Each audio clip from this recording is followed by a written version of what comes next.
ఆ రోజున రాజకీయం చేసింది ఎవరు? ఇదే పవన్ కళ్యాణ్, ఇదే నారా లోకేష్, ఇదే చంద్రబాబు నాయుడు గారు కదా. మేము అంతగా దిగజారిపోలేదు కదా. ఈ రోజున ఎవరైతే ఆ విక్టిమ్ ఉందో ఆవిడ వచ్చి డైరెక్ట్ గా కంప్లైంట్ ఇచ్చి నాకు అరవ శ్రీధర్ అన్న అమ్మాయి ఎమ్మెల్యే నాకు అన్యాయం చేశాడు, నన్ను వాడుకున్నాడు, 4-5 సార్లు అబార్షన్ చేశాడు, నన్ను బలవంతం చేసి మా ఫ్యామిలీ మొత్తం కూడా నాకు దూరం చేశాడని చెప్పి ఆవిడ మాట్లాడుతుంటే వైఎస్ఆర్ పార్టీ వాళ్ళు చేశారంటారు. ఏం మాకు మరే పనులు లేవా? ఎవరెవరు ఏ గుంపులో దూరుతూ ఉన్నారో, ఏ గుడిసెలో దూరుతూ ఉన్నారో వాళ్ళకి పక్కలేసే కార్యక్రమం ఆ వైఎస్ఆర్ పార్టీ వాళ్ళు తీసుకొని అన్నట్టుగా నువ్వు మాట్లాడతారా? ఎంత దౌర్భాగ్యం అంటే నాకు అర్థం కావట్లా. అంటే మీకు మీరు రోకుండి ఇవన్నీ మీరు చేసుకుని వ్యవహారాలతో వైఎస్ఆర్ పార్టీ మీద తోసడమే. అది ఎవరో వెళ్ళే విలేకరు అక్కడ మాట్లాడితే సాక్షి విలేకరు వెళ్ళారు, ఆ వీడియోలు అడుగుతూ ఉన్నారని ఇదొక డ్రామా ప్లే చేస్తూ ఉంటారు. నాకేం అర్థం కావట్లా. క్రిస్టల్ క్లియర్ గా అక్కడ అర్థమవుతుంది. ఎవరైతే తాతంశెట్టి నాగేంద్ర అనే ఒక వ్యక్తి ఉన్నాడో, జనసేన పార్టీ ఆయన రాష్ట్ర కార్యదర్శిని చెప్పుకుంటూ ఉంటాడో, ఆ వ్యక్తి అరవ శ్రీధర్ అని వీళ్ళిద్దరికి ఎవరైతే రూపానంద రెడ్డికి పక్కలేసిన వ్యక్తి ఈ తాతంశెట్టి నాగేంద్ర. ఆయన కృష్ణగిరిలో అమ్మాయితో మాట్లాడాడు కదా, అమ్మ అరవ శ్రీధర్ అనే వ్యక్తి మంచోడు కాదమ్మా, మా అబ్బాయికి కూడా బెంగళూరులో ఫ్రెండ్స్ ఉన్నారు, వాళ్ళ ఫ్రెండ్స్ అందరూ కూడా ఫోన్ చేసి మాట్లాడితే ఇక మీ అరవ శ్రీధర్ వచ్చి సార్ మీరు ఎమ్మెల్యేగా గెలిచారండి జనసేన పార్టీ నుంచి థ్యాంక్స్ అంటే వాళ్ళందరూ కూడా పక్కలోకి వస్తామని మెసేజ్ పెట్టాడు అంట అరవ శ్రీధర్ వ్యక్తి. అయితే లక్ష్మణరావు గారు ఒక ఆడియో ఒకటి లక్ష్మణరావు గారు ఒక ఆడియో ఒకటి ఉంది, ఆ ఆడియో ఒకటి ప్లే అవుతుంది, ఒకసారి వినండి. అది 25 కోట్లు అడిగానండి శ్రీధర్ని. నేను నీకు ఉంపుడుగత్తగా ఉండలేనయ్యా. ఈ 1.5 సంవత్సరం నువ్వు నా దగ్గర ఆడిన అబద్ధాలకి, నాకు చేసిన మోసాలకి నమ్మించి నువ్వు నన్ను వాడుకున్నావు చూడు. 5 సార్లు కడుపు వచ్చిపోయింది చూడు. దానికి 25 కోట్లు కావాలనేసి నేను అడిగా. సాయంత్రం లోపు ఇస్తానన్నాడు. సాయంత్రం లోపు ఇవ్వకపోతే ఈ వీడియోస్ ఇవన్నీ బయట పెడతానని చెప్పేసి నేనే చెప్పాను. ఎందుకంటే నిన్న మా ఆయనతో ఫోన్ మాట్లాడాలి అది ఇది అని చెప్పేసి మా ఆయనకే ఫోన్ చేసుకున్నాడు, నేను లైన్లోనే ఉండగా. ఆయన అన్నాడు, నాకు విడాకులు ఇవ్వడానికి ఎటువంటి ప్రాబ్లం లేదు, నాకు ఎట్లాంటి ప్రాబ్లం లేదు, డివోర్స్ ఇచ్చేస్తాను నేను, మీరు చేసుకునేది మీరు చేసుకోండి అనేసి అన్నాడు. అయినా కూడా ఈరోజు పొద్దున్న మా అమ్మ నాన్న ఒప్పుకోరు, నువ్వు నాకు సీక్రెట్గా ఉంటావా అనేసి అడిగాడు.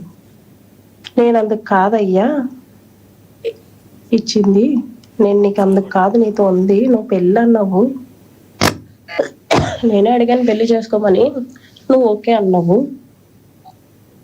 అందుకున్నాను నీతో, ఇది ఒక ప్రాపర్ రిలేషన్షిప్, రెండో పెళ్ళి అయినా సరే ప్రాపర్ రిలేషన్షిప్ అనేసి నేను అనుకున్నాను, నువ్వు నాకు బాగానే చేసావు, పైగా మేడం సార్ దగ్గర అతీత మాటలన్నీ మాట్లాడావు కదా, ముందు నేను మా అమ్మని మేడం దగ్గర తెచ్చి మాట్లాడతాను అది ఇది అనేసి, ఆ పనులు ఏమి చేయకుండానే నీకు తెలుసు ఆల్రెడీ మీ అమ్మ నాన్నలు ఒప్పుకోరనేసి, కానీ ఇంకా నన్ను దేనికి ఇంకా మభ్య పెట్టాలని చూశాడో నాకు తెలీదు. మొత్తానికైతే కుండబద్దలు కొట్టేశాడు. ఆ రికార్డింగ్ కూడా నైట్ నేను చేసుకున్నాను. ఉండాలి కదా, ముందు ఒకలాగా మాట్లాడి ఫోన్లో వాట్సాప్ కాల్స్లో మనకి రికార్డ్ అవ్వవు కదా, అందుకే నా కొడుకు ఫోన్లో చేసుకున్నాను. ఇలా ఉంపుడుగతిగా ఉండడానికి కాదండి నేను శ్రీధర్తో ఉండింది. కాబట్టి మీరు అతనితో మాట్లాడి ఏంటి విషయం అని చెప్పేసి నాకు చెప్తే, లేకపోతే నైట్ 11:10 కల్లా 25 కోట్లు అరేంజ్ చేస్తాను అనేసి నాతో అన్నాడు. లేని పక్షంలో నువ్వు ఇవన్నీ బయట పెట్టేసుకో అని కూడా మా ఆయన సాక్ష్యంగా కాల్లో లైన్లో ఉన్నప్పుడు చెప్పాడు. రైట్, ముందు 25 కోట్లు నేను అడిగానంది, ఆ తర్వాత ఆయన అరేంజ్ చేస్తాడని ఆయనే చెప్పాడని చెప్పింది. రకరకాలుగా ఇప్పుడు దీన్ని బట్టి మీకు ఏమర్థమవుతుంది? ఇదంతా కూడా ఒక మనీ కోసం అనుకోవాలా, ఎలా జరిగింది అనుకోవాలి, ఏమంటారు లక్ష్మణరావు గారు మీరు? లక్ష్మీనాథ్ గారు, ఇక్కడ అమ్మాయిని వాడుకున్నది వాస్తవమే కదా. అమ్మాయి 25 కోట్లు కాకపోతే 100 కోట్లు అడుగుతుందబ్బా. ఆవిడ డిమాండ్ అది. నిన్ను ఎవడు వెళ్ళమన్నాడు అమ్మాయి దగ్గరికి? అమ్మాయిని ఎవడు వాడుకోమన్నాడు? నీకు 25 కోట్లు అడిగింది, 100 కోట్లు అడిగిందని ఆ అమ్మాయి దగ్గర 500 వీడియోలు ఉన్నాయంట. 500 వీడియోలు అంటే 500 ఇంటూ 5 25 కోట్లు వేసింది. తప్పే ఉంది? రైట్. తప్పే ఉందండి. ఆవిడ చాలా క్యాల్కులేటెడ్ గా ఉంది. అంతేగాని మీరేమో నీకు నిజంగా అంత ఇదేనాడు. నిన్న ఎవరు ఆ అమ్మాయి దగ్గరికి వెళ్ళమన్నాడు? ఇదంతా బేరం కుదురుతుంది ఎవరు? తాతంశెట్టి నాగేంద్ర. తాతంశెట్టి నాగేంద్ర అనేవాడు జనసేన పార్టీ కార్యదర్శి, రాష్ట్ర కార్యదర్శి. వాడు వీళ్ళిద్దరి మధ్య బ్రోకరేజ్ నడిపాడు. వాళ్ళిద్దరి మధ్య పక్కలు వేసాడు. వాళ్ళిద్దరి మధ్య ఆ మధ్యవర్తిగా ఉంటే బేరసారాలు ఆడాడు. ఇవన్నీ మీరు చూసారా? అడిగింది. ఇవన్నీ మీరు చూసారా? ఇవన్నీ తాతంశెట్టి నాగేంద్ర పక్క ఇవన్నీ చూసారా? ఇలా మాట్లాడకూడదు లక్ష్మణరావు గారు. వినండి తప్పు. వినాలి మీరు. వాడు వీడు అనకూడదు. Phone call on the record వచ్చినాయి. ఓకే, అమ్మాయి ఎవరితో మాట్లాడుతూ ఉంది? మీ దగ్గర ఉంటే ప్లే చేయండి ఒకసారి. మీరు ఎడిట్ వినండి సార్ లక్ష్మణ గారు. మీరు ఎడిట్ చేసేసిన వీడియో కదా అది. మీరు ఎడిట్ చేసిన వీడియో కదా అది. మీరు ఆడియో ఏదైతే ఎడిట్ చేశారు కదా, ఆ ఆడియో ఎవరితో మాట్లాడుతున్నావుడా? తాతంశెట్టి నాగేంద్రతో మాట్లాడుతూ ఉంది.